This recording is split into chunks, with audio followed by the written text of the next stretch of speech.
મારું નાનપણનું સપનું હતું મોટો થાય ને પછી હું ગરીબોની મદદ કરીશ. મોટો ત્યાં પછી ખબર પડી કે જેની મદદ કરવાની છે ગરીબ હું ખુદ. મતલબ 5 રૂપિયાની ચા હોતે આપણે ઉધારીમાં પીતા હોય તો મદદ કઈ રીતે કરી. મારો તો પહેલી વાર પગાર હાથમાં આવ્યો તો મારા એકમાં જળજળી આવી ગયા હતા. મારા પૈસા અને મારા મિત્રો એનું વેકેશન પ્લાન કરતા હોય ગોવા, મનાલી, હિલ સ્ટેશન, કાશ્મીર. અને અમારા લોકોનું વેકેશન મામાનું ઘર, માસીનું ઘર, ફઈનું ઘર, ફુવાનું ઘર, કાકાનું ઘર, દાદીનું ઘર. મેં કીધું પપ્પા દર વખતે બધા હગાવાલાને ઘરે જાય ક્યાંક બહાર ફરવા લઈ જાઓ. મારા દોસ્તાર બધા હિલ સ્ટેશન જાય, પહાડોમાં જાય, દરિયા કાંઠે જાય. તો પપ્પા મને લઈ ગયા જુનાગઢ, ગિરનાર. એ લોકોને મજા આવતી હોય ગોવા અને મનાલીમાં, પણ એક મિડલ ક્લાસ છોકરાને મજા આવે બગદાણા, ભગુડા, ચોટીલા, વીરપુર, જુનાગઢ, સોમનાથ, તુલસી શ્યામ, દરિયા કાંઠો જોતો હોય તો અમારું દીવ તો છે જ. હું છાટા પાણીની વાત નથી કરતો, ડીઝલ આવો. અમુક અમીર બાપ વાળા તમારા ક્લાસમાં શો ઓફ કરતા હતા. અમારે તો એકચ્યુઅલી પર્સનલ રૂમ જોઈએ.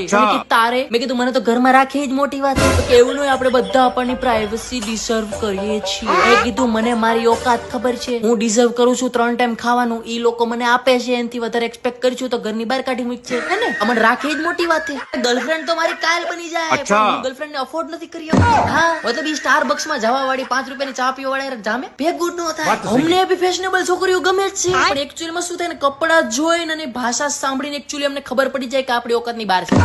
એને કેન્ડલ લાઇટ ડિનર જોઈને આપણે લારીએ ઉભા ઉભા મંચુરિયમ ખાવા વાળા, એને બ્રાન્ડેડ કપડા જોઈને આપણે રવિવારીમાંથી કપડા લેવા વાળા, એને બેંક બેલેન્સ જોઈએ ને આપણે મોબાઈલમાં બેલેન્સ ના ફાફા હોય, એના કપડા ફાટેલા હોય તો ફેશન, આપડા ફાટેલા હોય તો છપરી. એને જસ્ટિન બાઈબર ગમે ને આપણને જિગ્નેશ કરી.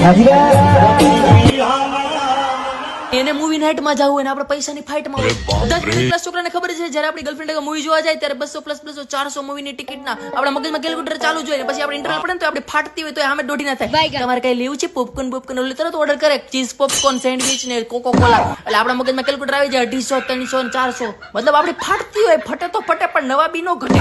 પછી આપણને પૂછે તારે કઈ નથી લેવું? ના મેં કીધું મારું મન નથી. મન નહીં, ખિસ્સામાં મની નથી.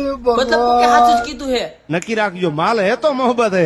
પણ અમુક જલસા પૈસા વગર જ થાય. રાત અડધી રાત સુધી તમારા મિત્રો સાથે રોડ પર બેસવું, પૈસા સોલ્જરીમાં ભેગા કરીને વાડીએ ભજીયાનો પ્રોગ્રામ કરવો, અને ખિસ્સા ખાલી હોય તો આપણા ફ્રેન્ડ આપણને એમ જ કે હાલ ને ભાઈ તારો ભાઈ બેઠો હે ને. જે લોકો ડાન્સ ક્લબમાં વાઇબ કરતા હોય ને, ગણપતિના ડાન્સની મજા ન ખબર હોય. જે લોકો 5 સ્ટાર હોટલમાં જમતા હોય ને, એને ભંડારાનો સ્વાદ ન ખબર હોય. પૈસા હાથનો મેલ હે, આઈ નો. હું રોજ નાઈ લઉં કેમ કે હું હુઘરો નથી. અને અમે પૈસા હાટુથી શરીર ગંધાતું હોય સારું થોડું લાગે.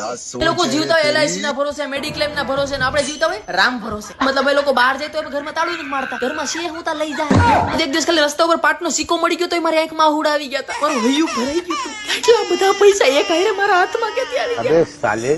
અને ગરીબ ભલે છે પણ અમારી પણ ઘણી શાખા છે. અમારા સપના સામે સોનાના મહેલો પણ ઝાખા. જલસા તો અમે પણ કરશું, પણ હમણાં પૈસાના થોડા ફાફા છે.